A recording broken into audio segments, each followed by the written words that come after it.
Hello दोस्तों, welcome to the movie diaries. दोस्तों, आज की फिल्म है अलोन इन बर्लिन। इस फिल्म के टाइटल में ही इसकी पूरी कहानी छिपी हुई है।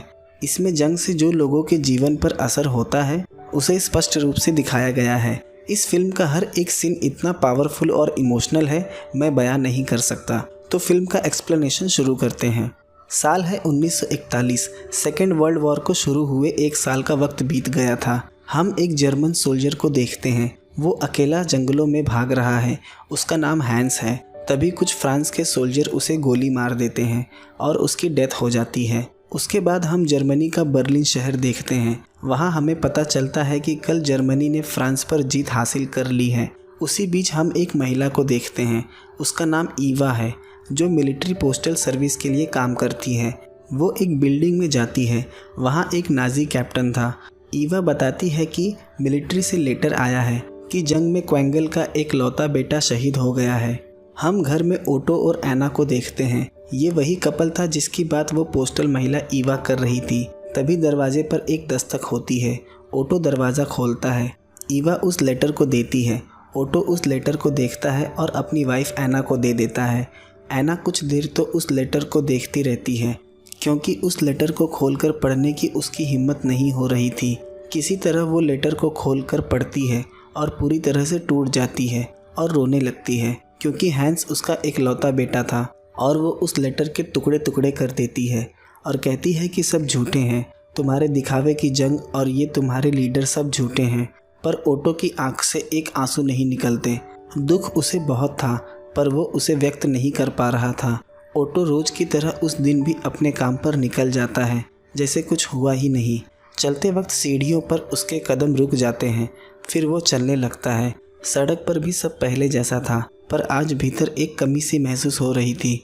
सब फ्रांस पर जर्मनी की फतह का जश्न मना रहे थे, पर ओटो को भीतर एक अलग सा दर्द उठ रहा था।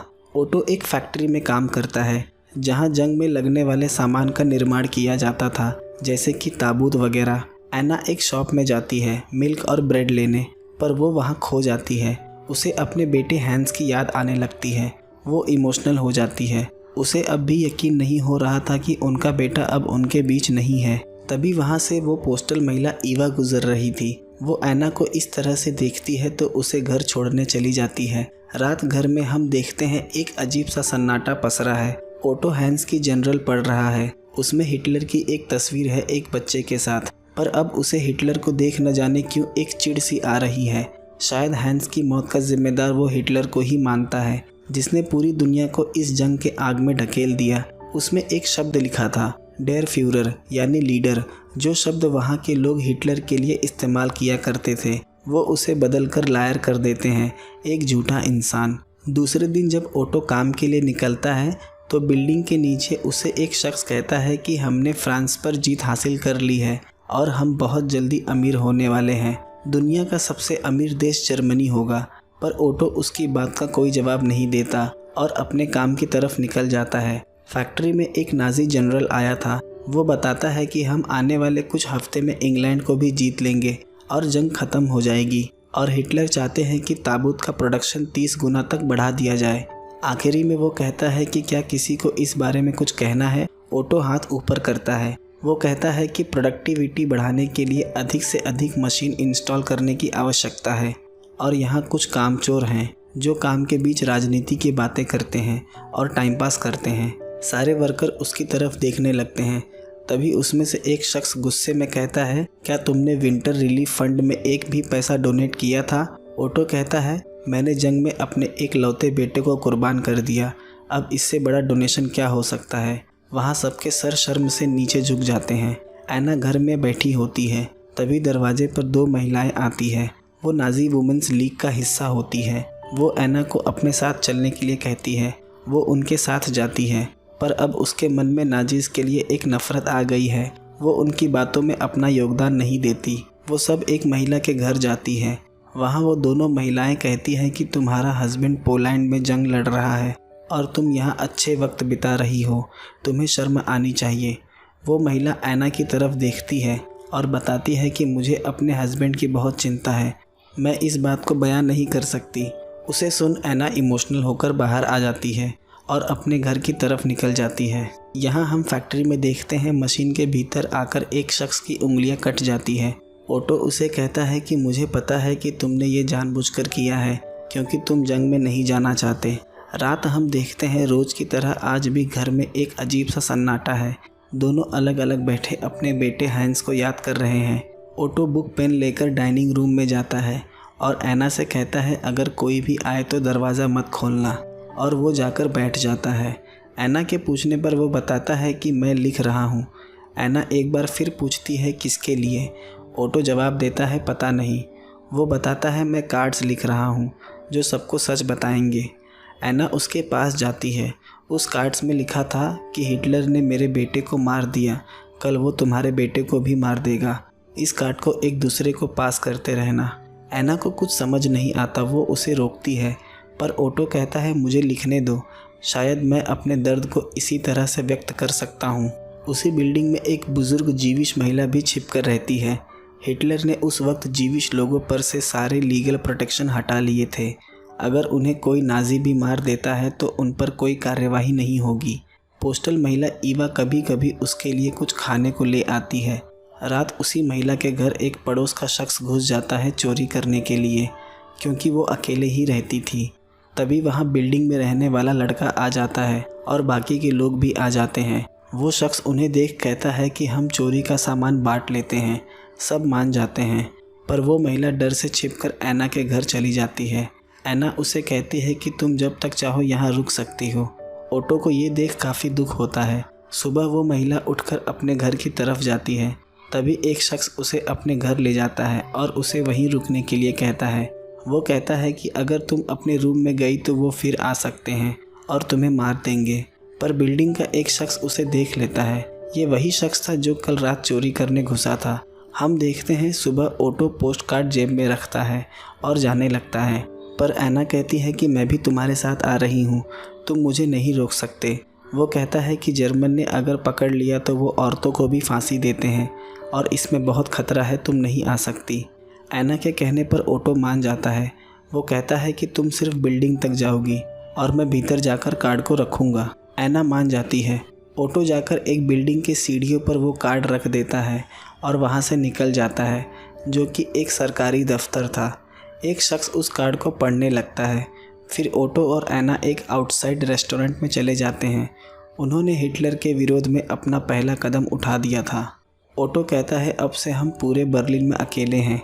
यहाँ हम देखते हैं वो शख्स उस जीविश महिला फ्राउ को समझाता है कि अगर तुम इस कमरे से बाहर गई तो तुम मारी जा सकती हो। दूसरे दिन सुबह वो लड़का एक नाजी ऑफिसर को वहाँ लेकर आता है और बताता है कि ये शख्स उस जीविश महिला के घर चोरी करने घुसा था। वो ऑफिसर कहता है मैं उस महिला से खुद बात करूँगा, पर वो बताता है कि वो महिला उस बूढ़े शख्स के घर में है। ऑफिसर उसके घर में जाता है। वो बूढ़ा शख्स उसे देख डर जाता है। फ्राउ अपने घर में चली गई थी। वो लड़का उस ऑफिसर को लेकर उसके घर में आ जाता है। वो महिला उस लड़के को देख कहती है कि तुम जब छोटे थे तो मेरे अपार्टमेंट में खेलते थे और मैं तुम्हें एप्पल केक देती थी। पर वो लड़का उसकी बातों को नहीं सुनता और वो नाजी पुलिस उस जीविश महिला को अरेस्ट करके वहाँ से ले जाने लगती है। पर जाते वक्त वो महिला बिल्डिंग के खिड़की से कूदकर अपनी जान दे देती है। उसकी लाश को उठाकर ले जाया जाने लगता है। ओटो उसकी लाश देखता है। घर पर ऐना उसे बताती है कि फ्राउ की डेथ हो गई है। ओटो कहता है मुझे पता है। अब दोनों के मन में हिटलर के लिए और घृणा आ गई थी। ओटो दूसरे दिन एक शॉप पर जाकर पोस्ट कार्ड खरीदता है और ग्लव्स लेता है ताकि उसके फिंगरप्रिंट ना मिले उस पर, और रात फिर से वही पोस्ट कार्ड पर लिखता है। और देखते ही देखते कई लोगों को इस कार्ड के बारे में पता चल जाता है। ऑफिसर जॉट उन सभी पोस्ट कार्ड्स को इंस्पेक्टर एशरीज के सामने पढ़ता है। वो ऑफिसर कहता है अब हम क्या करेंगे। इंस्पेक्टर कहता है हम बर्लिन में रहने वाले हर एक शख्स से पूछताछ करेंगे जिसने पिछले 2 हफ्तों में अपना बेटा खोया है। वो कहता है उसने पोस्ट कार्ड में जिक्र किया है कि हिटलर ने मेरे बेटे को मार दिया, इसका मतलब उसका एक ही बेटा है। हम इंफॉर्मेशन कलेक्ट करेंगे और उसको ढूंढ निकालेंगे। दूसरे दिन हम देखते हैं सुबह से शाम तक ओटो शहर से कई जगहों पर कार्ड रखता है। आगे हम देखते हैं ऐना नाजी वुमेंस लीग के सुपीरियर के पास जाती है और उस लीग से अपना नाम वापस ले लेती है क्योंकि उसे अब नाजीज़ के लिए काम करना ठीक नहीं लग रहा था। ओटो जब घर आता है तो ऐना उसके ग्लव्स देख के उस पर गुस्सा हो जाती है कि हमने जंग में अपना बेटा खो दिया, बाकियों ने भी खोया है, इसका ये मतलब नहीं कि तुम अपनी जान खतरे में डालो। ओटो उससे कहता है ये सिस्टम बहुत घटिया है और जब से मैंने ये काम शुरू किया है मैं खुद को आज़ाद महसूस कर रहा हूँ। हम देखते हैं ओटो शहर के हर जगह उन कार्ड्स को रखना शुरू कर देता है, पर इंस्पेक्टर को अभी तक पता नहीं चल पाया था कि आखिर ये कर कौन रहा है। उनके पास उन पोस्ट कार्ड्स के लोकेशन के अलावा और कोई सुराग नहीं था। हम देखते हैं कुछ वक्त बाद सर्दियाँ आ गई हैं और अब सोवियत ने जर्मनी पर अटैक कर दिया है। वो प्लेन से आते और बॉम्ब बरसाकर चले जाते, इसीलिए बर्लिन में लोगों के लिए शेल्टर का प्रबंध किया गया था और इसी बीच ओटो और ऐना अपना काम कर रहे थे। जब एक दिन एक बिल्डिंग में वो पोस्ट कार्ड रखने जाता है तो उसे एक शख्स देख लेता है और उसकी शक्ल अच्छे से देख नहीं पाता और ओटो वहाँ से निकलने में कामयाब हो जाता है। दूसरे दिन जनरल प्रायल इंस्पेक्टर से मिलने आता है। इंस्पेक्टर उसे बताता है कि वो जो भी है बहुत शातिर है। इस ऑपरेशन का नाम हमने हॉबगॉब्लिन रखा है। जनरल पूछता है कि अब तक कितने लोकेशन पर कार्ड मिले हैं। वो बताता है 129। ये सुनकर जनरल प्रायल उस पर गुस्सा हो जाता है कि उसका पता लगाओ, मुझे भी किसी को जवाब देना है। रात हम देखते हैं ओटो पोस्ट कार्ड्स लिख रहा होता है। वो ऐना से कहता है कि मैं जानना चाहता हूँ कि उन सभी पोस्ट कार्ड्स का अब तक हुआ क्या होगा। ऐना कहती है पर तुम क्यों जानना चाहते हो? ओटो कहता है मैं लोगों का रिएक्शन देखना चाहता हूँ। ऐना कहती है शायद लोग हिटलर के खिलाफ आवाज़ उठाने से डरते हैं। ऐना और ओटो अपनी पुरानी बातों को याद करने लगते हैं जब वो एक दूसरे से पहली बार मिले थे। दोनों उन पलों को याद कर भावुक हो जाते हैं। दूसरे दिन वही शख्स नाज़ी हेडक्वार्टर में आता है जिसने रात ओटो को बिल्डिंग में कार्ड रखते देखा था। इंस्पेक्टर उससे स्केच बनवाता है। वो बताता है कि मुझे साफ याद नहीं क्योंकि वो रात का समय था। हम देखते हैं ओटो अपने काम को सफाई से करता जा रहा था। ना कोई फिंगरप्रिंट ना कोई सुराग। पुलिस के लिए ओटो को पकड़ना बहुत बड़ा चैलेंज बन गया था। हम देखते हैं शहर में और पुलिस तैनात कर दिए गए थे। पुलिस लोगों के सामान, पेपर्स बस और ट्रेन में चेक कर रही थी। इंस्पेक्टर इस बात से गुस्सा था कि वो प्रायल को क्या जवाब देगा। जॉर्ज उसकी स्केच लेकर उसे हर जगह ढूंढने लगता है। रात जब ओटो घर आता है तो देखता है टेबल पर ऐना ने केक रखा है। वो बताती है आज उनके बेटे हैंस का जन्मदिन है। ओटो इस बात से काफ़ी दुखी हो जाता है। दोनों की आंखें नम हो जाती है। एक दिन इंस्पेक्टर एक बिल्डिंग से एक शख्स को पकड़ लेता है और उससे पूछताछ करता है। उसे शक था कि यही वो शख्स है जो कार्ड्स लिख रहा है, पर उस इंस्पेक्टर को पता चल जाता है कि ये वो नहीं है और वो उसे छोड़ देता है। दूसरे दिन जनरल प्रायल इंस्पेक्टर को अपने हेडक्वार्टर में बुलाता है। वो कहता है कि तुमने उस शख्स को जाने क्यों दिया? इंस्पेक्टर कहता है कि वो दोषी नहीं था। इस बात पर वो जनरल उसे सबके सामने मारने लगता है और उसे 2 दिन का वक्त देता है उस दोषी को मारने के लिए। फिर उसे उठाकर सड़क पर फेंक देते हैं। इंस्पेक्टर को काफ़ी बेइज्जती महसूस होती है। इंस्पेक्टर उस शख्स के घर जाता है और बताता है कि मुझे पता है कि तुम दोषी नहीं हो, पर मेरे सीनियर एसएस ऑफिसर को लगता है कि तुमने ही कार्ड्स लिखे हैं और वो तुम्हें अरेस्ट करके अपने तरीके से पूछताछ करेंगे। वो शख्स रोने लगता है और डर जाता है। वो कहता है इससे अच्छा मैं मरना पसंद करूँगा। इंस्पेक्टर उसे गोली मार देता है और जनरल को आकर बताता है कि उस शख्स ने सुसाइड कर लिया। वो कहता है क्या अब तक कोई कार्ड फिर से मिला? इंस्पेक्टर कहता है अभी तक नहीं। जब वो इंस्पेक्टर ऑफिस में जाता है तो वहाँ कार्ड रखा हुआ था जो कि उन्हें नए लोकेशन से मिला था। वो पूरी तरह से डर जाता है।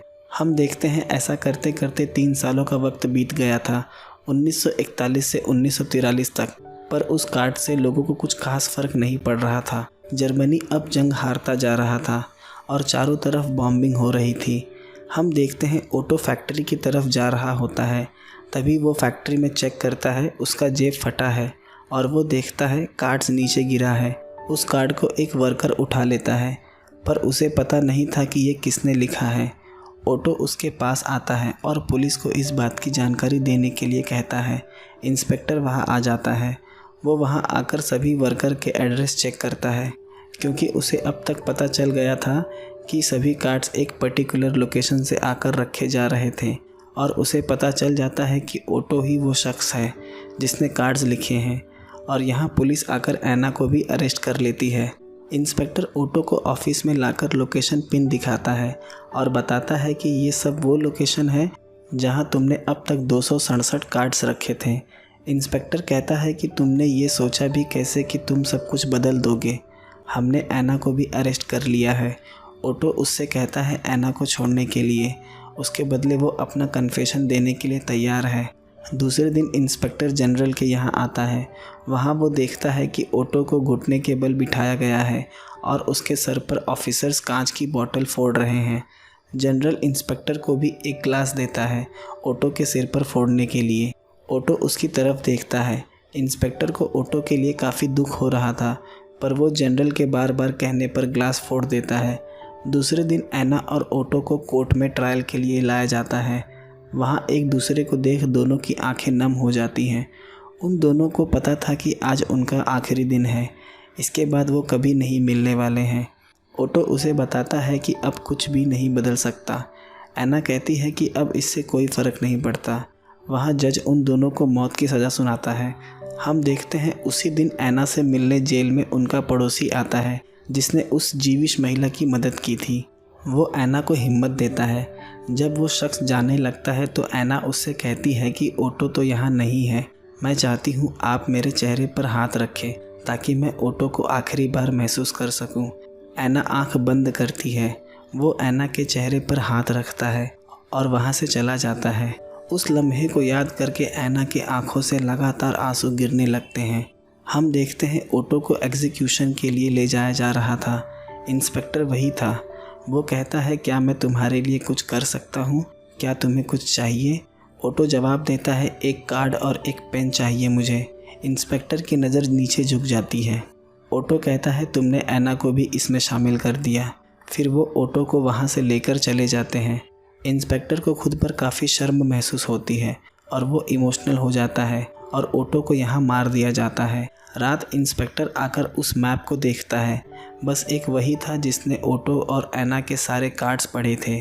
वो सभी कार्ड्स को लेकर खिड़की से बाहर सड़क पर फेंक देता है और खुद को गोली मारकर सुसाइड कर लेता है।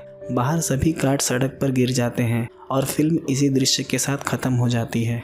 दोस्तों, आपको जानकर हैरानी होगी कि ये फिल्म एक सच्ची घटना पर आधारित है और ये फिल्म ओटो और एलिस हैम्पल के जीवन पर आधारित है, जिन्होंने 1941 से लेकर 1943 तक 287 पोस्ट कार्ड्स लिखे थे और पूरे बर्लिन में खलबली मचा दी थी। और 1947 में एक जर्मन राइटर ने इस कहानी पर एक नोवेल भी लिखी। 2009 में इस नोवेल का इंग्लिश वर्जन पब्लिश किया गया था, एवरी मैन डाइज अलोन। आपको कैसी लगी ये कहानी लाइक कमेंट करके ज़रूर बताएं। दोस्तों, अगले वीडियो में मिलते हैं एक नए एक्सप्लेनेशन के साथ।